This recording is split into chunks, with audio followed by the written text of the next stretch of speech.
Lucifer, Beelzebub, the beast, Satan.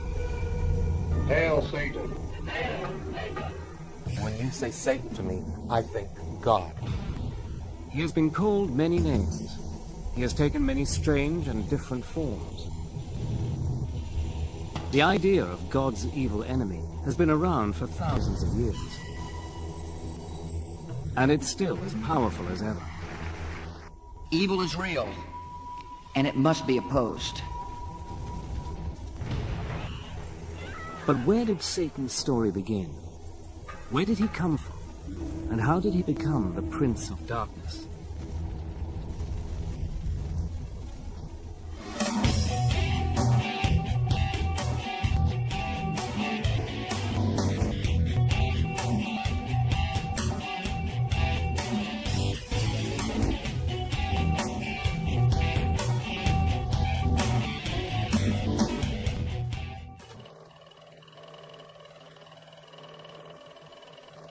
More than 3,000 years ago, in the deserts and pasturelands of the Middle East, unknown hands wrote the earliest chapters of the Hebrew Bible. If the devil had a birthplace, surely it was here, somewhere in the book known to Christians as the Old Testament. In the oldest books of the Bible, a character called Satan does appear, but he's nothing like the Satan we imagine. When we read the Old Testament, we find that from time to time there is this strange dark figure who pops up called the Satan. The word the Satan is actually a title. The word means the accuser. And to begin with, it seems that the Satan is one of the angels or attendants in the heavenly court, one of God's servants who, in a sense, had to do some of the dirty work. This Satan has no power of his own. He does only what God tells him. Nor is he a horrible creature with horns and a tail. There's no kind of prince of darkness, somebody who's standing opposite to God. Throughout most of the text, there's no concept at all of an evil force. One of Satan's earliest appearances is as an angel in the book of Job. In one of the best-known stories in the Bible, Satan argues that Job, one of God's most loyal servants, is only pious because he has a good life. God agrees that Satan can test Job by inflicting on him all kinds of diseases and calamities. In the end, in spite of dreadful sufferings, Job continues to worship God, and Satan loses the argument. The Satan who makes Job's life a misery isn't a demon or even a bad angel. And he doesn't live in hell. There wasn't any kind of concept of a hell like we have, it's a place of fiery torment and torture. In fact, to the ancient Israelites, what happened when he died was really very little. He went to a place called Sheol, and this was just a sort of dark, shadowy place, a sort of underworld, where everybody who died went, irrespective of whether you were good or bad. So where is the Satan we know? Where's the fiend who's eternally at war with the forces of good? The monster who rules over the flames of hell and punishes sinners? Where is the fallen angel with his legions of demon helpers, tempting humans to do evil things so that he can win their souls? If the traditional devil doesn't come from the Jewish Old Testament, where does he come from? Since human history began, people all over the world have believed in demons and evil spirits. A few share some traits with our devil, like horns or a beard, but none are as powerful as Satan. So where did people first get the idea of an ultimate evil being? 3,500 years ago, in ancient Persia, where Syria, Iraq and Iran are now, there were many gods, good and evil, until one man, a religious teacher called Zoroaster, reduced the whole complicated cast of characters to two. Zoroaster is a revolutionary, primarily because he, in one sense, personifies these ethical categories into a good god, Ahura Mazda, and a bad god, Ahriman. And this is an extremely potent idea, and one which forms the basis for later conceptions of dualistic thought. In other words, the separation between good and evil.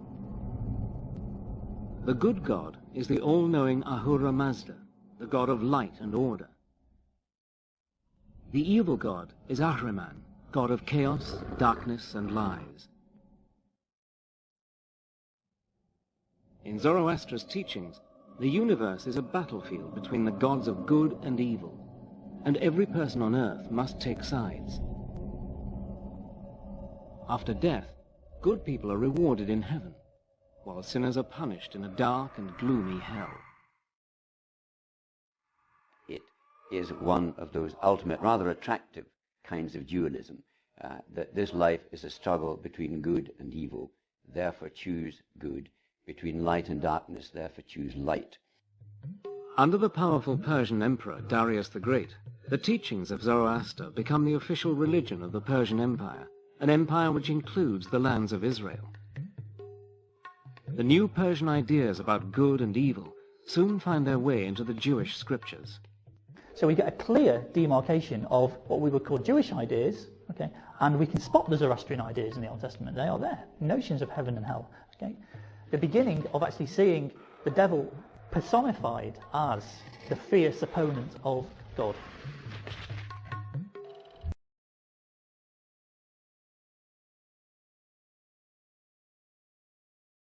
As the Persian Empire in turn is defeated by Alexander the Great, Greek culture comes to ancient Israel. The Greeks introduce a huge cast of gods and goddesses, including one who will shape our image of Satan for centuries. Hades has a black face or black beard. He sits on a throne, often made of ebony, and he wields a two-pronged fork, not for prodding sinners, but for blasting things to bits. To the classical Greeks, the underworld was ruled by Hades, who was the god of the dead. He was one of the Olympian gods, but he seems to have spent most of his time in this dark, shadowy underworld, which is also called Hades. Now, he wasn't a very nice character. He seems to have been very morbid and morose, and nobody really liked him. None of the gods liked him, and certainly no humans liked him. Hades wasn't very likable, but he wasn't evil either. In fact, the ancient Greeks see Hades as a god of justice. They believe that when people die, they go to Hades, and he decides whether they go to a place of happiness or a place of misery. As ruler of the world underground, Hades is also the god of wealth and abundance. In a dim memory of Hades, people have believed for centuries that the devil can make you rich. As well as the brooding character of Hades, the Greeks give the world another familiar ingredient of the devil's story. In a famous myth, Zeus, the greatest of the gods, defeats the winged serpent Typhon and throws him down to Tartarus, the lowest region of the underworld. Over the following centuries, the myth grows into the story of how the angel Satan rebels against God and is thrown out of heaven with all his followers.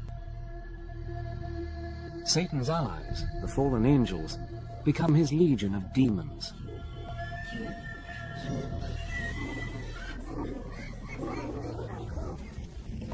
When we think of hell, we think of fire, lava, and sinners being horribly tortured. But where did this picture come from? The underworld of Hades doesn't have fire, but ancient Jerusalem does. When we read the Gospels, we come upon Jesus warning people that there is this dangerous fate that might await them, and it's called Gehenna, which was the old smouldering rubbish heap in ancient Jerusalem. And because of the stink of the place, and because there was so much in the way of rubbish, periodically it was set fire to, and the fires there would burn for several days, if not weeks. Gehenna was the place where the Jerusalem authorities burned the bodies of executed criminals. Over time, the place came to stand for something supernatural, a spiritual fate that would await the wicked at the end of time. Gehenna was the inspiration for the terrors of hell.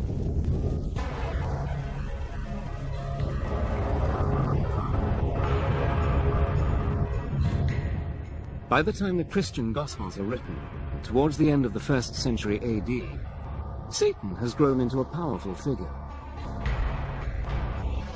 By now, Jewish lands are ruled by the mighty Roman Empire. It was a time when the Romans were hated bitterly.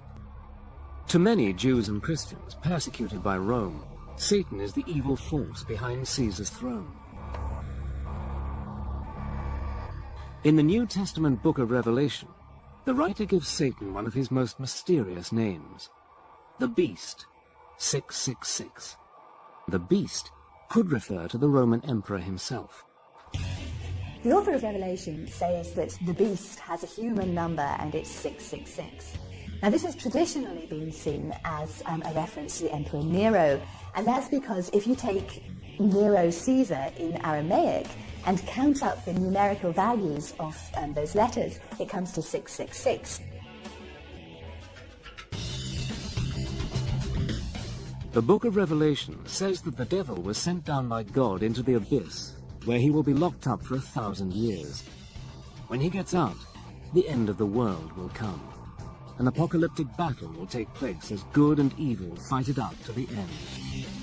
Satan will be let loose and will put up a final attempt to rule the world. This is kind of the dragon of chaos back again. This is evil opposed to God. So it's drawing on very, very ancient cosmological speculation, not so much from Judaism itself, but from the surrounding areas, particularly the Persians. So what does the devil look like at the dawn of the Christian era? Often he's got black skin and hair like Hades, ruler of the underworld. His wings echo the story that he was once an angel, although they look more like the wings of a dragon. For thousands of years, the dragon was the symbol of an evil force. And it's from the dragon that Satan inherits his taloned feet.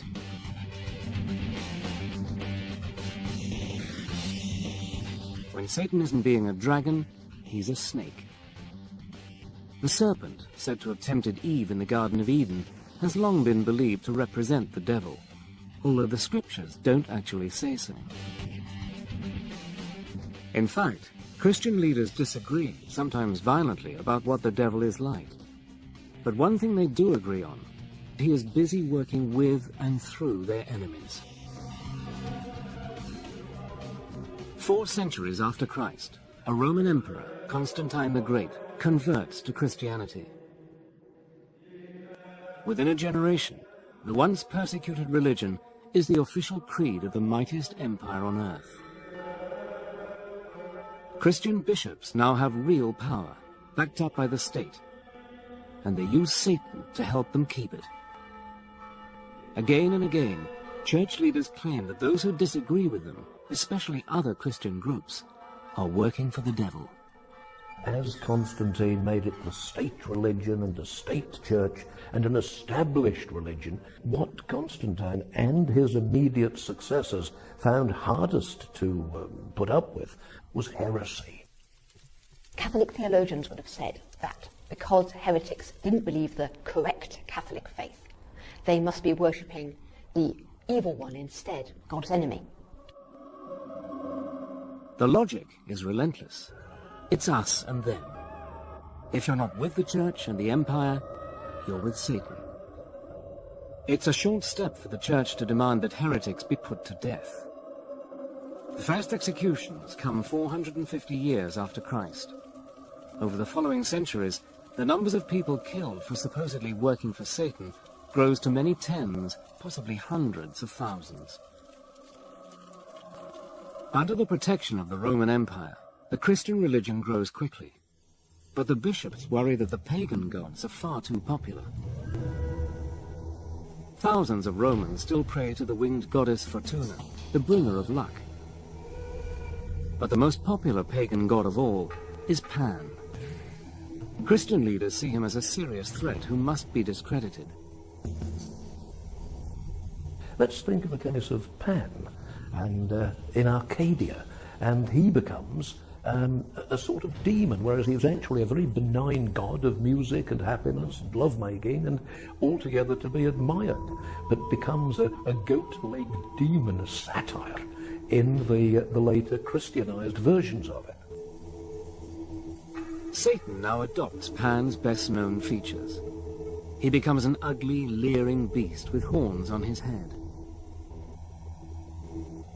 His body is hairy, and he has Pan's cloven hooves, although sometimes he keeps the taloned feet of the ancient dragon. So outlandish has it become that he often has a second face on his belly. One of the greatest thinkers of the early Christian church is St. Augustine. Augustine is keen to show that the old nature gods are dangerous demons. According to Augustine, male demons called incubi appear to women at night and seduce them.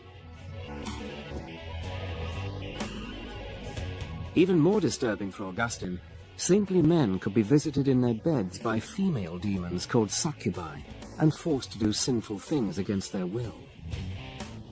When, during the long dark hours, their frustrated minds produced all sorts of sexual visions and erotic pictures, they had to expel these from their minds. And how on earth could this have come into my pious celibate mind?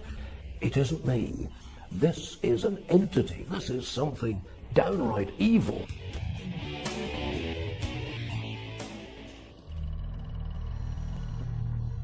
By the Middle Ages, after 1,000 years of Christian teaching, the Church has persuaded its followers that the devil and his demons are real, and that Satan is a powerful enemy.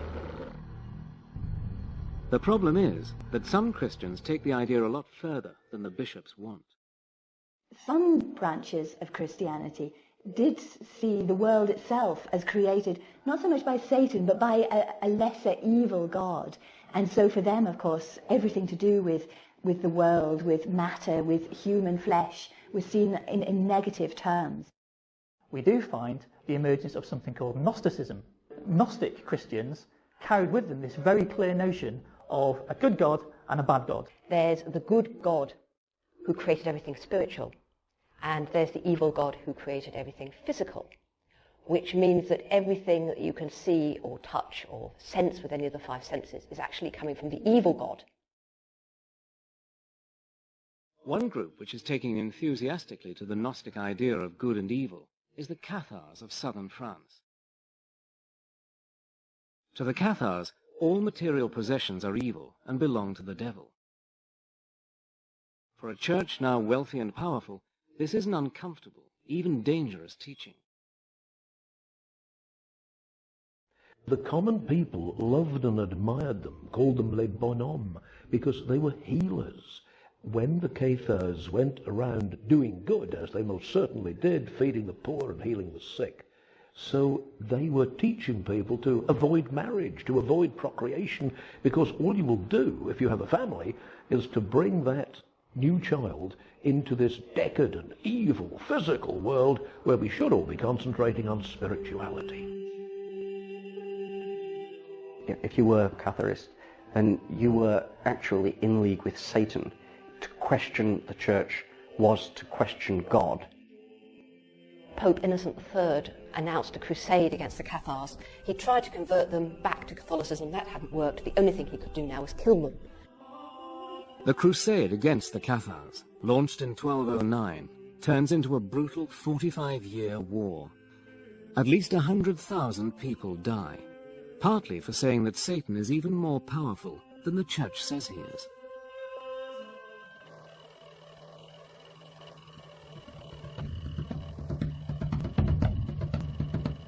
The crusade against the Cathars is against fellow Christians, but for almost 2 centuries, the Crusades are mostly about fighting Islam for control of the Middle East. In medieval Europe, Islam is seen as a heresy, the work of the devil. Muslims too are quick to claim their enemies are in league with the evil one. In the Quran, Muslims are instructed to fight against non-Muslims because they are friends of Satan. Both sides, inheriting the ancient beliefs of the Persians, see the world as divided into good and evil, justifying all the horrors of war and conquest. The Crusades leave a sinister legacy. In the middle of the campaign, Pope Gregory IX founds the Inquisition. Controlled by the Dominican Order of Friars, the Inquisition's job is to find heretics and hand them over to local princes for punishment. The Inquisition gave people plenty to be frightened of, it gave them the fires of hell to be frightened of, and it gave them, in a more immediate sense, the Inquisition itself. They had the right to arrest that person without telling them who'd accused them, or indeed what they were accused of. The accused are guilty until found innocent, and can be held for as long as the authorities want. Anyone who questions the Inquisition is immediately suspected of being in league with the devil. In the fight against Satan and the powers of evil, medieval rulers believed that, as in any war, information is vital. Up till now, the Church has not officially allowed Christians to be tortured, although torturing Jews and Muslims is acceptable. But in May 1252, Pope Innocent IV rules that Christians suspected of heresy can be tortured until they confess they are working for the devil and inform on co-conspirators. Once you've set up a debate that defines somebody as a Satanist, as a servant of Satan, then you have put them in a position where you can do what you want to them because you are justified by working for the forces of good. Generally, once somebody had been accused of heresy, there was no way they could clear themselves. No matter what they said, because they were a heretic, therefore in league with the devil, therefore anything they said was like to be a lie. But the torturers can't do whatever they please. They are supposed to follow strict guidelines. In theory, and according to Pope Innocent IV in the middle of the 13th century, torture should be limited, it should not draw blood, it should not lead to serious permanent damage to the person who's being tortured. In practice, these regulations are not always followed. But there was also something which the psychologists would refer to as a rationalization process, that it could all be very well for them to say, oh yes, we are trying to save your immortal soul, we're trying to keep you out of hell, we're trying to prevent the devil from getting you, and what they really mean is, we rather fancy your farm. All over Europe, the new powers, supposed to be used against Satan, are used by the unscrupulous to seize wealth or to do down their enemies. In 1307, King Philip the Fair of France brings witchcraft charges against the leaders of the Knights Templar, the fabulously wealthy order of crusaders. Philip accuses the Templars of worshipping a pagan idol called Baphomet, a supposedly satanic figure. The Templars have been involved in the Middle East in negotiations with Muslims, and some people in Western Europe thought they had been in league with the Muslims, and because the Muslims, everybody knew, in inverted commas, were involved in magic, there is therefore a hint that perhaps the Templars were involved in magic too. They were attacked and largely destroyed on Friday the 13th of October in 1307, sealed orders given by Philip le Bel to his seneschals to attack every Templar stronghold simultaneously. Ever since the purge of the Templars, Friday the 13th has been seen as an unlucky day, somehow connected with satanic forces.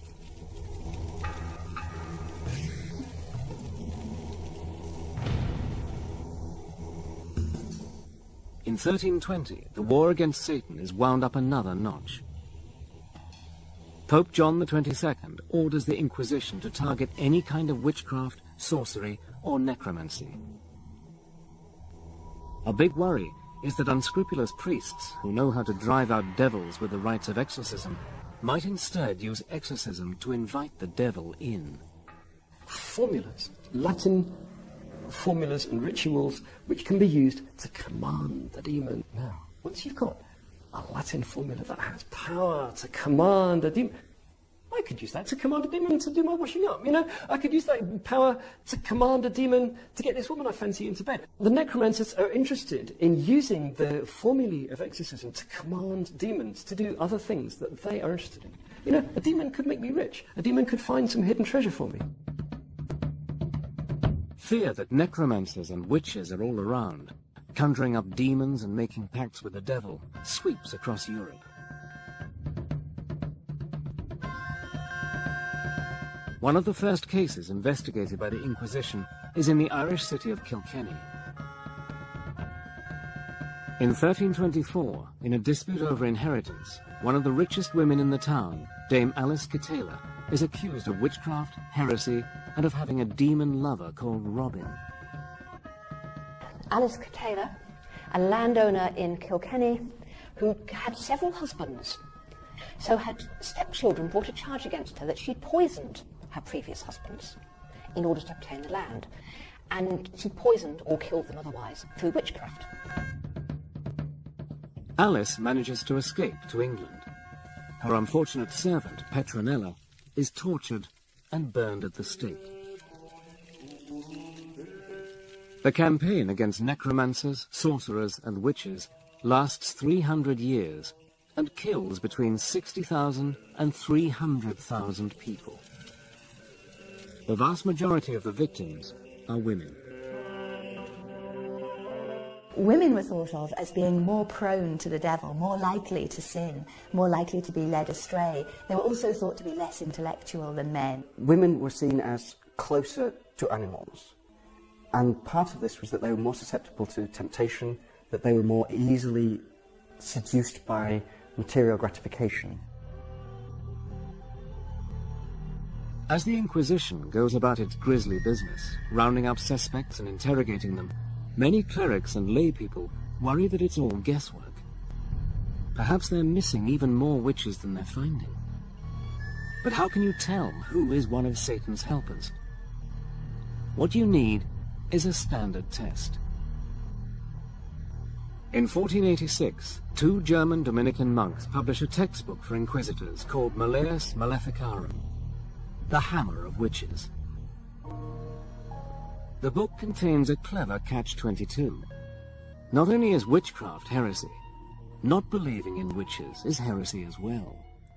Malleus Maleficarum was the manual, the how to get rid of all these demonic fleas that had infested a human being.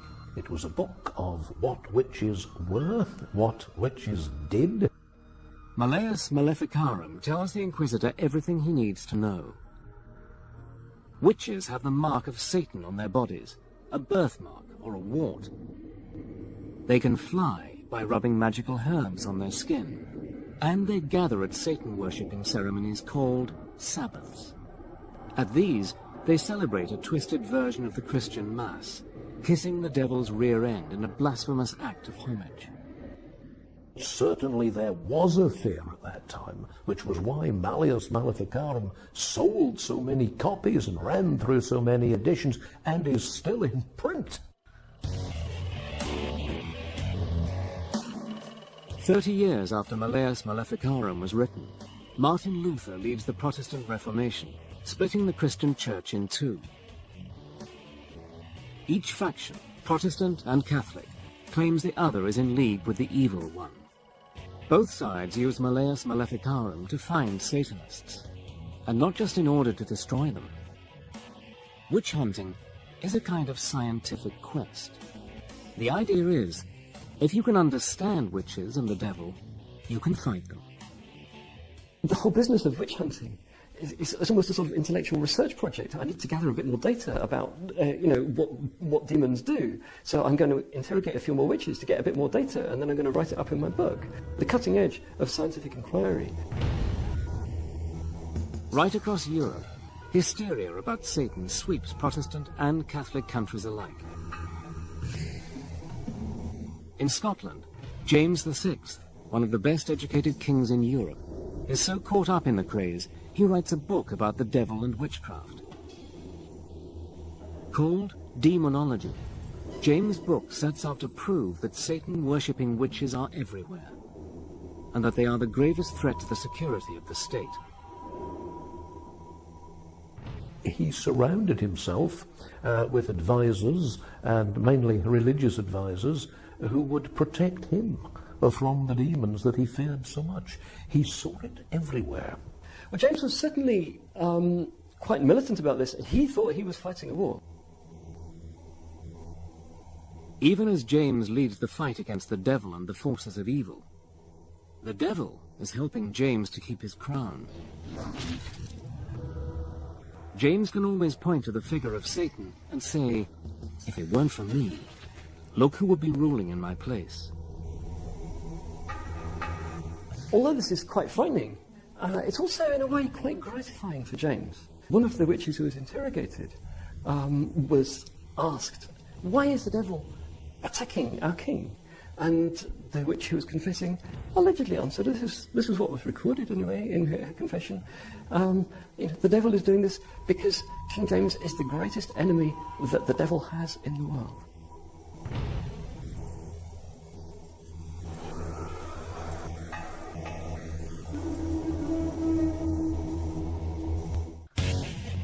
When the New World of the Americas is colonized by Europeans, the devil travels with them.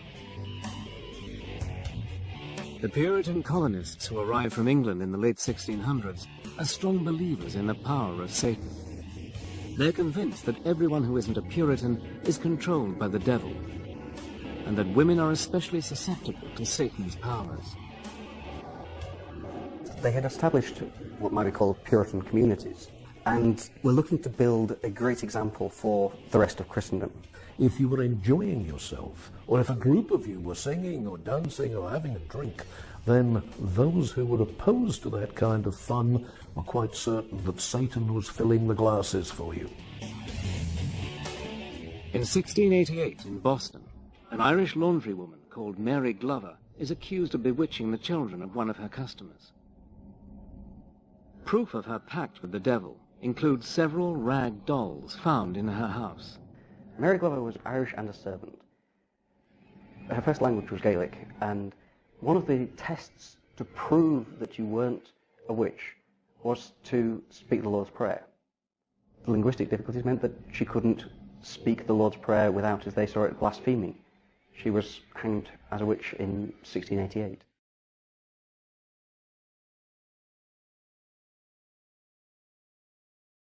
Three years after Mary Glover is hanged, less than 20 miles away at Salem, Massachusetts, the testimony of 3 young girls leads to a mass execution. Some of the children were said to be possessed by spirits sent from the witches. And so when they were standing witness, they were performing being possessed. In the Salem witch hunt, 150 people are arrested. 19 men and women are hung or crushed to death. 17 others die in prison. In an ironic twist to the story, the Salem jury later apologized, blaming the devil for their mistake.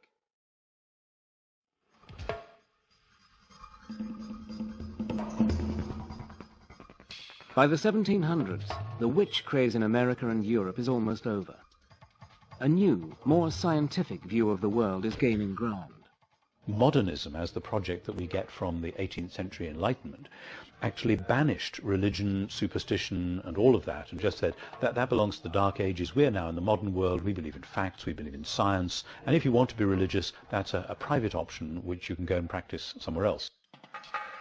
Although the witch hunts have ended, and the educated classes of Europe and America even start to question whether the devil exists, in the folk tales of ordinary people, Satan lives on. But he's very different from the formidable and terrifying devil of the witch-finders. One of my own favourites is that of Dunstan, who was a very powerful blacksmith. The devil arrives and asks to have his shoes replaced. And he simply gets hold of his nose with 2 red-hot tongs and throws him out. And that is a very, very different devil. That's a devil that you can put in his place. By now, the devil has shed some of his ugliness and crude habits. In fact, he's often a member of the decadent aristocracy. He's a handsome gentleman dressed in fine clothes and mixing in fashionable company. Like Hades, the Greek god of the underworld, and the Satan of the ancient Gnostic heresies, this Satan controls the material world of wealth, power, and sex. He can give all these things to you if you promise him your soul. The most famous of all devil folktales is the story of Faust. The devil, in the form of the clever and devious Mephistopheles, offers to grant Faust all his wishes. But there's a price. One of the things that many necromancers or people using necromantic spells are interested in is how to get women into bed. Faust is very interested in that, and he gets all kinds of women, including Helen of Troy. Faust's bargain with the devil ends in disaster for Faust. Mephistopheles calls in his debt, and Faust dies horribly. The devil takes him away to spend eternity in hell.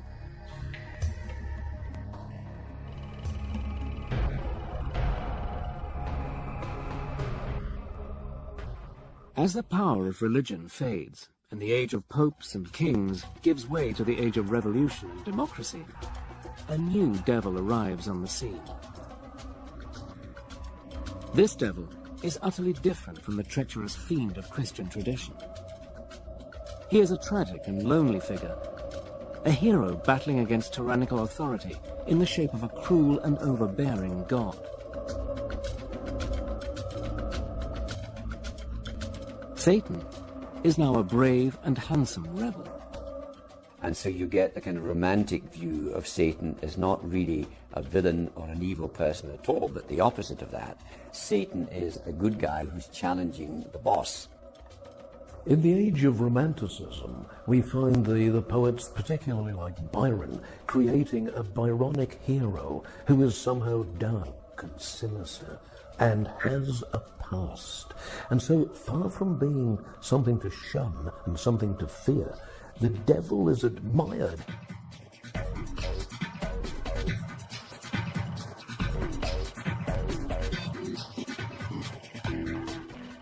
With the 20th century, the devil's fortunes take a turn for the worse. No longer feared or admired, he becomes a figure of fun. He even joins the world of commerce, helping to sell products from wine to chocolates and beer. In the age of marketing and the consumer society, Satan can bring the lure of the forbidden to a tired brand. It's a long way from an apocalyptic war between good and evil. It has been a hallmark of the 20th century for the devil to be treated as a figure of fun. We find the devil is neither better nor worse than the people he's dealing with, and he's just a man among men. Satan seems to have been cut down to size. The Prince of Darkness has become a mischievous imp. But in a surprising twist, a different Satan, a glamorous rebel so admired by the revolutionaries of the 19th century, makes a startling comeback in the 1960s.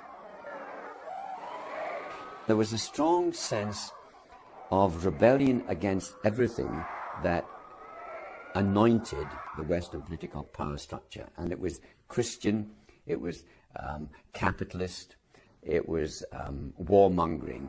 And so the counterculture started exploring anything that was counter to that.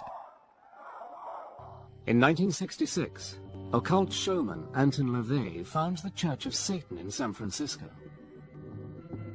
Part religion, part money-making racket, the Church of Satan attracts lurid headlines, mostly encouraged by the publicity-seeking LaVey himself.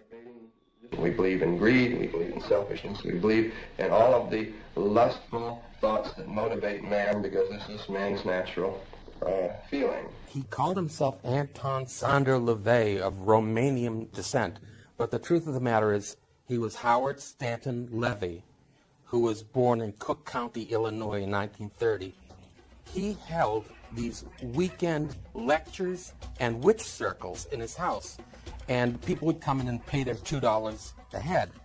Well, finally, he had this friend, it was a publicist, who said, you know, I have an idea. Why don't you turn this thing into a church? You could make a bundle of money. And, of course, that's what he did. He has been called everything from a carny to a manipulator to a brilliant philosopher. The truth lies somewhere in the middle. There were doctors, lawyers, college students, factory workers, farmers, you name it. They came from all levels of society.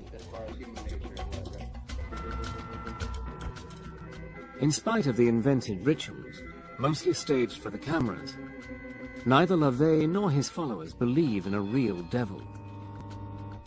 What LaVey admires is Satan the rebel, the nonconformist, provoking the establishment. Predictably, America is fascinated and outraged.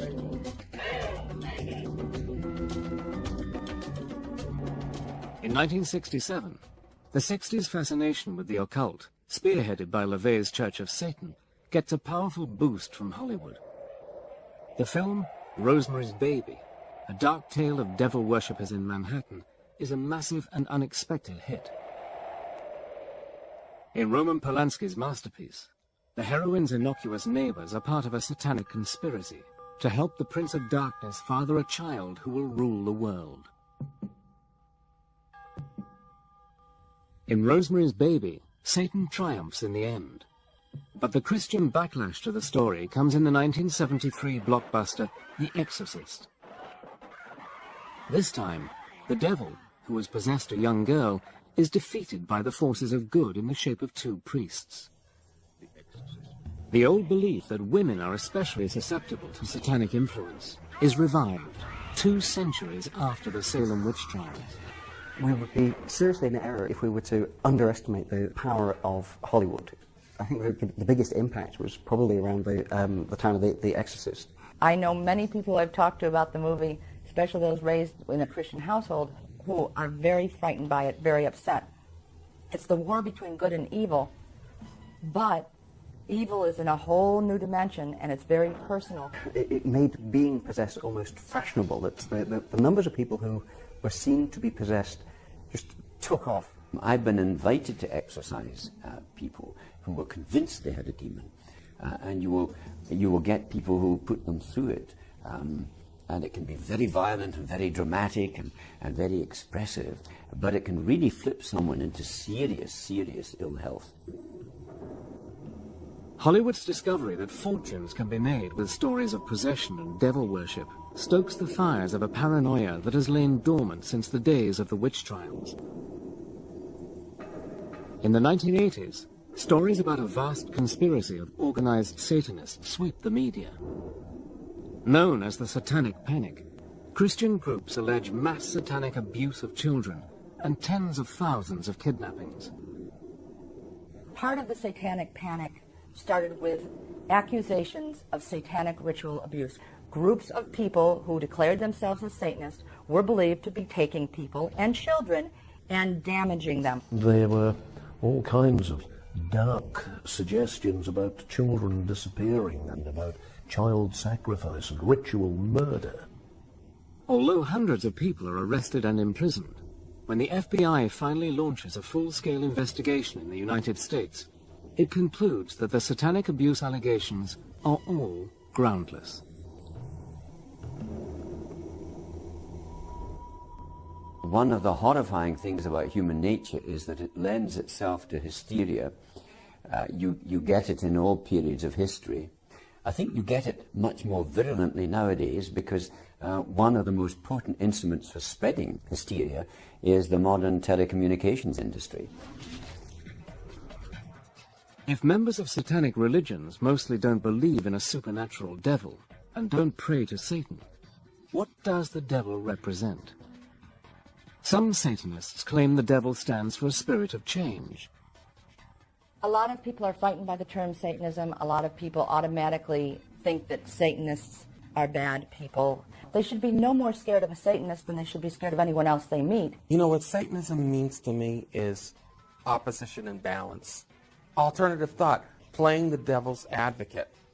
There is no good and evil. I mean, to a mouse, a cat is this horrible evil thing with fangs, but to the pet owner, the cat is heavenly. We create our own reality. That's the whole idea behind Satanism. In the United States, surveys show that almost half of Americans believe the devil is real. Even non-religious people instinctively divide the world into good and evil, the opposing principles taught by Zoroaster to the ancient Persians. If anything, recent events have made that belief even stronger. In September 2001, the massive terrorist attacks on the United States which destroyed the World Trade Center shocked America to its core. To many, it seemed as if sinister forces had gone on the offensive. it was easy to believe that this was a showdown between the forces of good and evil. To the US government and a large section of American opinion, the attacks were about much more than politics.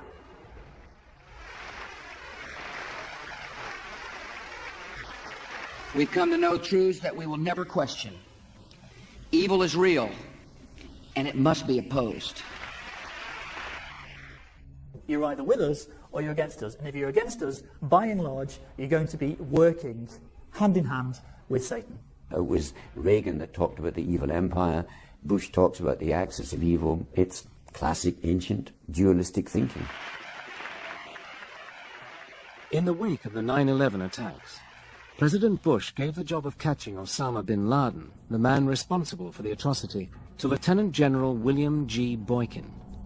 But according to Boykin, America's real foe isn't bin Laden. In the general's words, the enemy of the US is a guy called Satan. Since 2001, the draconian measures taken by the US and other governments in the war on terror are uncannily like those of the war on Satan of 400 years ago. Imprisonment without trial, secret hearings, anonymous tip-offs, and torture. We are seeing a similar willingness to justify mistreatment, to justify the removal of rights, the justifiable use of torture against the perceived enemy in the war against terrorism.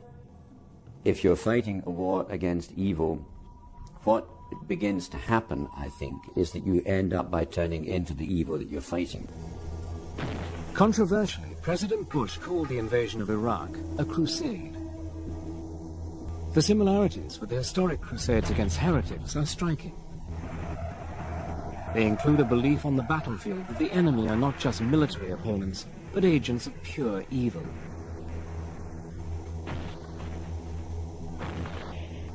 In November 2004, as US forces launch a massive attack on the Iraqi city of Fallujah, a senior Marine officer, Lieutenant Colonel Gareth Brandle, makes clear who he thinks the enemy is. The enemy has got a face. It's called Satan. It's blue. We're going to destroy it. It's embroidery, it's myth-making, it's poetry. It can be good fun, except that it has produced great evils. A human invention, but one that's rebounded on us because it's given us permission to do terrible things to each other, which is why I think that we should close hell down and finally banish the devil and get rid of him.